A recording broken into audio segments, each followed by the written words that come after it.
Big Boss Malayalam season 7 ഒനിയിൽ evicted. Fair ആയിട്ടുള്ള ഒരു എവിക്ഷനാണ്. കാരണം രണ്ടാഴ്ചയായിട്ട് ഒനിയിൽ വളരെ ചീപ്പായിട്ടാണ് ഗെയിം കളിച്ചുകൊണ്ടിരുന്നത്.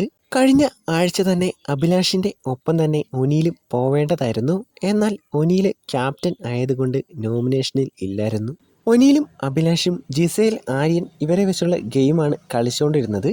കഴിഞ്ഞ ആഴ്ചയിലെ വീക്കെൻഡ് എപ്പിസോഡിൽ ലാലേട്ടൻ വീഡിയോ സഹിതം കാണിച്ച് ഈ കാര്യത്തെപ്പറ്റി ഇവരോട് ചോദിച്ചിരുന്നു. പിന്നെ ഒനീലിൻ്റെ കാര്യമാണെങ്കിൽ ഒരു ചായക്കപ്പുമായി വന്ന് അവിടെ ഇരുന്ന് ലൈവായിട്ട് ബാക്കിയുള്ളവരുടെ ഗെയിം കാണുക മാത്രമാണ് തുടക്കത്തിലെ 3-4 ആഴ്ചയായിട്ട് ചെയ്തുകൊണ്ടിരുന്നത്. പിന്നീട് മസ്താനിയായിട്ടുള്ള പ്രശ്നം, അത് ഏറ്റുപിടിച്ച ലക്ഷ്മിയായിട്ടുള്ള പ്രശ്നം, അങ്ങനെയൊരു പ്രശ്നം ഉണ്ടായതുകൊണ്ടും ഒനിയിൽ അതിനെ ശക്തമായി നേരിട്ടതുകൊണ്ടും മാത്രമാണ് ഇത്രയും ദിവസമെങ്കിലും ഒനിയിൽ വീട്ടിൽ തുടർന്നു വന്നത്.